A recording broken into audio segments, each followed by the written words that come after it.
आज की जो आराधना है ओम ह्रीं श्रीं नमो लोए सब साहुणं, इसका जो ध्यान है ये मणिपुर चक्र पर किया जाता है। मणिपुर चक्र मालूम है आपको? सोलर चक्र जो नाभि से थोड़ा सा ऊपर है, यहाँ पर ये हमारा मणिपुर चक्र है।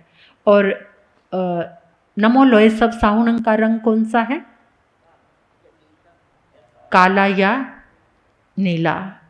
काले रंग को सब बहुत अशुभ मानते हैं। काला रंग अशुभ है? अशुभ है क्या? बता दो, काला रंग कैसा है? जो विधि के साथ आराधना करते हैं ओम ह्रीं श्रीं नमो लोए सब साहुणं की, आज 27 माला। साधु के गुण कितने हैं? 27। 27 तिकुतों के पाठ से बंधन, 27 लोगस, 27 नमोथुणं। और आज का जो धान्य है वो काले रंग का, जैसे काले उड़द होते हैं तो वो काले रंग का। काले चने भी कोई लाल गिनता है उनको, चने को कोई काले भी कहता है, काले चने भी। ये अपनी अपनी कुछ धारणाएं हैं।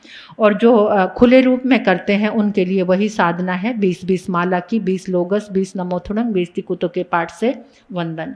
काले रंग का ध्यान मणिपुर चक्र पर 4 रूप में करना चाहिए। कैसे? एक तो ये जो नमो लोए सब साहुणं है ना, इसमें 9 अक्षर हैं। कितने? 9 अक्षर।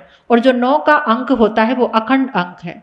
9 का जो टेबल है पहाड़ा आप लास्ट तक लेकर जाएंगे तो वहां कहीं भी 9 का अंक खंडित नहीं होता। इसका मतलब है कि जो साधु के गुण है, साधु के जो गुण है वो हमेशा अखंड रूप में, साधु की जो साधना है वो हमेशा अखंड रूप में चलती है। मणिपुर चक्र पर आपको जो भी कोई प्रॉब्लम है, परेशानी है पेट की, नमो लोए सब साहुणं का काले अक्षर, जैसे कस्तूरी काली होती है ऐसे चमकते हुए अक्षरों को अपने मणिपुर चक्र पर देखेंगे तो आपका मणिपुर चक्र शुद्ध हो जाएगा।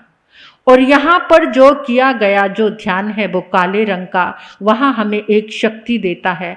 जिस समय बरसात होती है, धूप निकलती है तो काले रंग का छाता, थोड़ा सा मन हटा लेना जो एक मन में वहम बैठा हुआ है कि काला रंग अशुभ है। काला रंग अशुभ नहीं है, अवशोषक और प्रतिरोधक है। अवशोषक और प्रतिरोधक है। जिस समय कोर्ट में 2 वकील आपस में क्या करते हैं, अपना केस लड़ते हैं, तो कौन सा कोट पहना होता है? क्यों पहनते हैं वो काले रंग का कोट? पता आपको? पता नहीं? एक दूसरे की वाइब्रेशन एक दूसरे के भीतर ना जाए, एक दूसरे के जो विचारों का प्रभाव, काला जो रंग है किसी भी दूसरे प्रभाव को अंदर जाने नहीं देता। काले रंग पे दूसरा कोई रंग चढ़ता ही नहीं है। एक काला रंग ही ऐसा है जिसके ऊपर कोई रंग नहीं चढ़ सकता। तो जैसे धूप से रोकने के लिए काला छाता, आजकल तो मॉडर्न जमाना है, तरह तरह के छाते, लेकिन स्टार्टिंग में जब ये रिसर्च चली थी तो काला छाता ही होता था, काला कंबल होता था। आज तो ये दुनिया बहुत मॉडर्न हो गई है और नई नई चीज़ें आ गई हैं।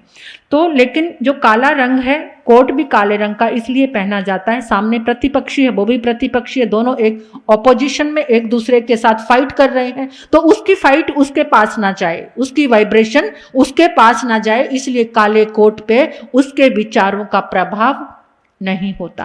ये काला रंग साधु का, साधु की चर्या, साधु का जीवन, इसलिए ये काला रंग है कि उसे अपने काले कर्मों को क्षय करना है और काले रंग के ऊपर दुनिया का कोई भी प्रभाव उसकी साधना पर नहीं आता।